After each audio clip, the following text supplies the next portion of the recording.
Hello students, good evening. आज इस video में हम टाइप ऑफ केमिकल इक्वेशन का जो तीसरा है डिस्प्लेसमेंट रिएक्शन, उसके बारे में जो है वो हम स्टडी करेंगे। इससे पहले जो हमने दो टाइप पढ़ा था उसमें एक कॉम्बिनेशन और दूसरा डीकम्पोजिशन रिएक्शन। डीकम्पोजिशन में भी फोटोकेमिकल, थर्मल डीकम्पोजिशन और इलेक्ट्रिकल डीकम्पोजिशन या इलेक्ट्रिसिटी के बारे में हमने स्टडी किया था। अभी जो थर्ड है डिस्प्लेसमेंट रिएक्शन। डिस्प्लेसमेंट का सीधा मतलब होता है कि एक कोई एलिमेंट किसी दूसरे एलिमेंट के प्लेस पे जाकर के जो है वो सेट हो जाए, तो उसको हम डिस्प्लेसमेंट रिएक्शन कहते हैं। एग्जांपल के थोड़ी इजीली समझेंगे, बट डेफिनेशन भी बिल्कुल इजी है। Displacement reaction means those reaction in which, अब यहाँ से वन एलिमेंट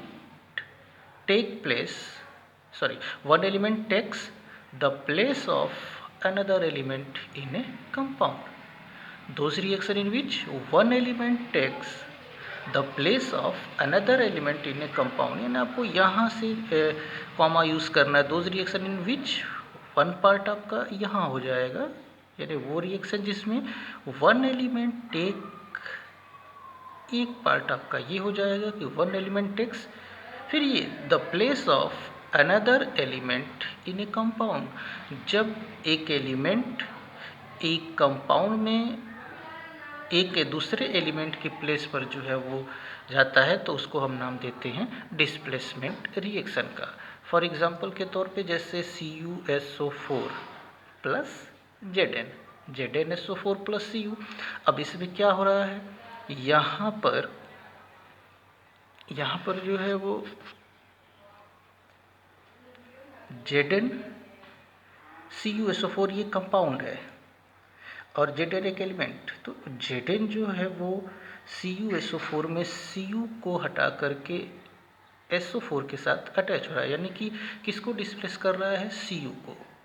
तो अगर हम यहाँ आपका रिएक्शन बनाएं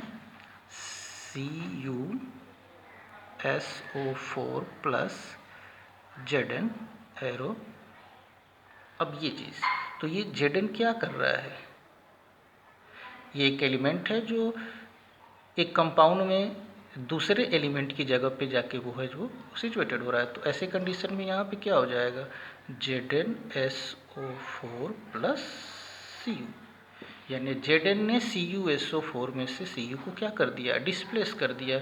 तो इसको हम नाम देंगे डिस्प्लेसमेंट रिएक्शन का। ये क्लास 8 में एक टॉपिक पढ़ा होगा रिएक्टिविटी सीरीज़ का, कहीं मेटल और नॉन मेटल होगा या एसिड और बेस होगा, तो वहाँ पर रिएक्टिविटी सीरीज़ पढ़ा होगा। ऐसा नहीं कि ये CuSO4 में Zn कर दिया, किसी भी कंपाउंड में किसी को मिला दिया तो कोई उसको डिस्प्लेस कर देगा, ऐसा नहीं है। अगर याद होगा थोड़ा भी, तो वहाँ हमने ये रिएक्टिविटी सीरीज़ में आपने पढ़ा होगा कि रिएक्टिविटी सीरीज़ में जो कि ऊपर से नीचे चलता है वर्टिकल कॉलम में, जब हर ऊपर वाला एलिमेंट अपने से नीचे वाले एलिमेंट को उसमें से क्या कर देता है, सॉल्यूशन से सेपरेट कर देता है। या चूँकि हम लोग भी उस चीज़ को पढ़ेंगे रिएक्टिविटी से, इसको थर्ड चैप्टर में मेटल और नॉन मेटल में, बट यहाँ हम सिर्फ बता दें कि Zn कहीं ना कहीं कॉपर से मोर रिएक्टिव है।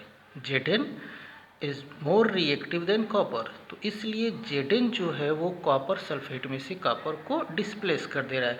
इसी को अगर हम उल्टा कर दें, ऐसे करें, तो चूँकि हमने बताया Zn more reactive than copper less reactive है। तो जब कॉपर लेस रिएक्टिव है तो वो ZnSO4 में से Zn को सेपरेट नहीं कर पाएगा और रिएक्शन जो होगा वो नहीं होगा। तो इसलिए ऐसा नहीं है कि किसी भी एलिमेंट को किसी कंपाउंड के साथ रख देंगे तो डिस्प्लेस कर देगा। डिस्प्लेसमेंट वही होगा जो मोर रिएक्टिव एलिमेंट होगा, वही अपने से लेस रिएक्टिव एलिमेंट को वहाँ से क्या करेगा, डिस्प्लेस करेगा। तो ये डिस्प्लेसमेंट रिएक्शन के जैसे CuSO4 प्लस Mg जो है वो CuSO4 में से Cu को क्या कर दिया, डिस्प्लेस करके, और खुद Mg जो है वो SO4 सल्फेट के साथ जा करके अटैच हो गया। ये CuSO4 Fe, बहुत सारे एग्जाम्पल जो है वो आपको यहाँ पर दिखेंगे। उसके बाद डबल डिस्प्लेसमेंट। ये सब डेफिनेशन या फिर एग्जाम्पल जो है वो पूछ लिए जाते हैं आपसे बोर्ड के एग्जाम में। Give one example of double displacement reaction या give one example of displacement reaction. Double displacement क्या होता है?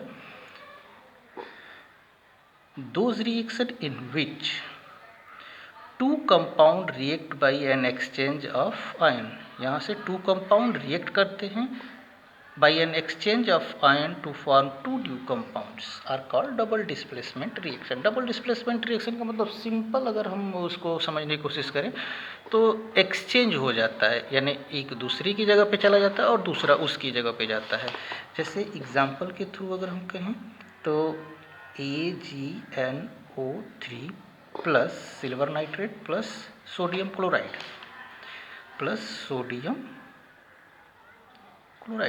ये दो कंपाउंड हो गए, दोनों एक दूसरे से रिएक्ट करेंगे।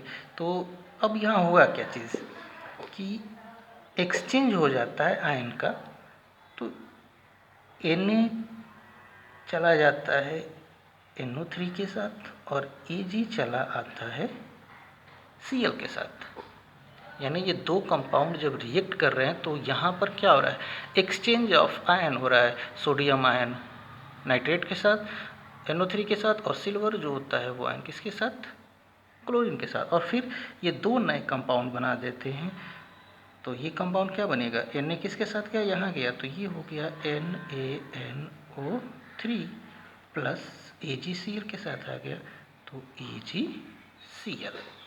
तो AgNO3 plus NaCl, AgCl plus NaNO3। तो यहाँ क्या हो रहा है? दो रिएक्शन में विच टू कंपाउंड आर रिएक्ट, दो कंपाउंड रिएक्ट कर रहे हैं। कब रिएक्ट कर रहे हैं? By an exchange of ion, जब आयन इनके क्या हो रहे हैं? ये इसके साथ और ये इसके साथ, ion to form two new compound, दो नए कंपाउंड का क्या हो रहा है? फॉर्मेशन हो रहा है। तो इस तरीके के रिएक्शन को हम, जिसमें ऐसा डिस्प्लेसमेंट होता है, उसको हम डबल डिस्प्लेसमेंट रिएक्शन के नाम से क्या करते हैं? जानते हैं। तो ये आपका जो है दो रिएक्शन, इसके एग्जाम्पल याद आपको रखने होंगे, जिसमें डेफिनेशन भी पूछा जाता है। एग्जाम्पल भी जैसे barium chloride plus sodium sulphate और NaCl। यहाँ पर भी NaCl के साथ आ रहा है और बेरियम जो है वो सल्फेट के साथ एक्सचेंज ऑफ आयन हो रहा है। तो ये भी क्या है? डबल डिस्प्लेसमेंट रिएक्शन है। यहाँ barium chloride plus copper sulphate BaSO_CuCl, ये सारे डबल डिस्प्लेसमेंट रिएक्शन। अब जो तीसरा हमारा बच जाता है ना, ऑक्सीडेशन एंड रिडक्शन, ये काफ़ी इम्पॉर्टेंट टॉपिक है। इसके लिए हम एक अलग से वीडियो और एक अलग डे जो है वो सेलेक्ट करेंगे। बट यहाँ कुछ थोड़ा सा एक एक्सरसाइज हम आपको आज देंगे, लेकिन एक्सरसाइज से पहले जो पीछे हमने एक डिकम्पोजिशन रिएक्शन पढ़ा हुआ था, वहाँ पर एक इम्पॉर्टेंट क्वेश्चन था जो कि बोर्ड की एग्ज़ाम में शायद इस साल भी मेरे ख्याल से ये क्वेश्चन आया हुआ था। हमने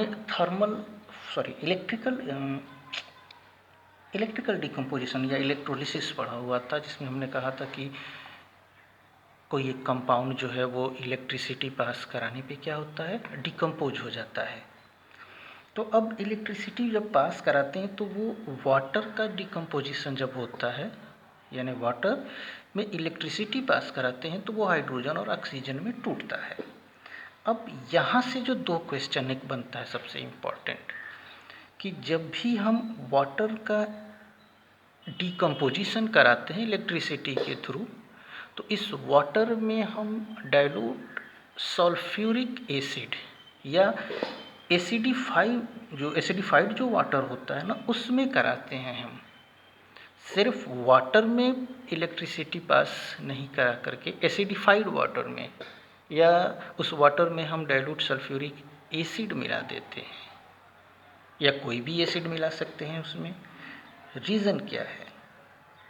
रीज़न ये कि आपने शुरू से पढ़ा हुआ है कि जो प्योर वाटर होता है, जो डिस्टिल्ड वाटर होते हैं, उसमें इलेक्ट्रिसिटी पास नहीं होता है। जब इलेक्ट्रिसिटी पास नहीं होगा तो फिर वो वाटर हाइड्रोजन और ऑक्सीजन में नहीं डिकम्पोज होगा। तो डिकम्पोज होने के लिए उसको न्यूट्रल से हमको एसिडिफाइड करना पड़ता है, यानी उसमें एसिड जो है वो हम डाल करके और जब इलेक्ट्रिसिटी पास कराएंगे तो हाइड्रोजन को क्या होगा, यानी सब मिला करके इलेक्ट्रिसिटी को पास कराने के लिए हमको उसमें जो है उस वाटर को प्योर से एसिडिफाइड करना होता है। दूसरा जो क्वेश्चन बनता है जो इस साल बोर्ड के एग्ज़ाम में आया भी था, why is double the amount of gas collected in one test tube in the electrolysis of water experiment. Actually में कह रहा है कि why the double amount of gas collected in one test tube. जब इलेक्ट्रोलिसिस कराते हैं हम, water का इलेक्ट्रोलिसिस प्रोसेस कराते हैं, तो इलेक्ट्रोलिसिस प्रोसेस में दो गैस बन रहे हैं, हाइड्रोजन और क्या क्या बन रहा था, हाइड्रोजन बन रहा था और ऑक्सीजन, दो गैस बन रहे हैं। और एक चीज़ ये, एक हमारा जो अपैरेटस है या एक्सपेरिमेंटल जो सेटअप है, इसमें आपको पता होना चाहिए कि जब हाइड्रोजन और ऑक्सीजन बनता है तो हाइड्रोजन पॉजिटिव चार्ज होता है और ऑक्सीजन निगेटिव चार्ज होता है। जब वाटर हम पास कराते हैं इलेक्ट्रोलिसिस प्रोसेस में, तो इसमें एक माइनस का रॉड होता है और एक पॉजिटिव का होता है। जो माइनस वाला रॉड होता है उसको हम कहते हैं कैथोड, और दूसरा जो पॉजिटिव वाला होता है उसको कहते हैं एनोड। तो ये जो कैथोड और एनोड है, कैथोड यानी निगेटिव चार्ज है, तो यहाँ हाइड्रोजन इकट्ठा होता है, कलेक्ट होता है, और पॉजिटिव वाला जो एनोड होता है उसके ऊपर ऑक्सीजन यानी अपोजिट चार्ज के जो है वो गैस अपोजिट चार्ज के रॉड के ऊपर कलेक्ट होते हैं। उसमें कह रहा है कि क्यों, क्योंकि दोनों टेस्ट ट्यूब लगे हुए हैं, तो वाटर जब टूटता है तो हाइड्रोजन की वॉल्यूम जो होती है वो डबल होती है कंपैरिजन में ऑक्सीजन की। यानी कि वाटर जब टूटता है हाइड्रोजन और ऑक्सीजन में, तो एक गैस दूसरे से डबल होता है, यानी दो गैसें बन रही हैं हाइड्रोजन और ऑक्सीजन, तो दोनों में एक गैस डबल हो रहा है। कौन सा डबल होता है, हाइड्रोजन जो होता है वो ऑक्सीजन से डबल गैस कलेक्ट होता है। क्यों, क्योंकि अगर वाटर H2O की बात करें तो H2O में हाइड्रोजन ऑलरेडी क्या है, डबल होता है, इसलिए जब गैस भी बनता है तो ऑक्सीजन से डबल हाइड्रोजन जो होता है वहाँ पर कलेक्ट होता है। अब चूँकि कल संडे है तो कल वीडियो जाएगा नहीं, तो आपको एक एक्सरसाइज के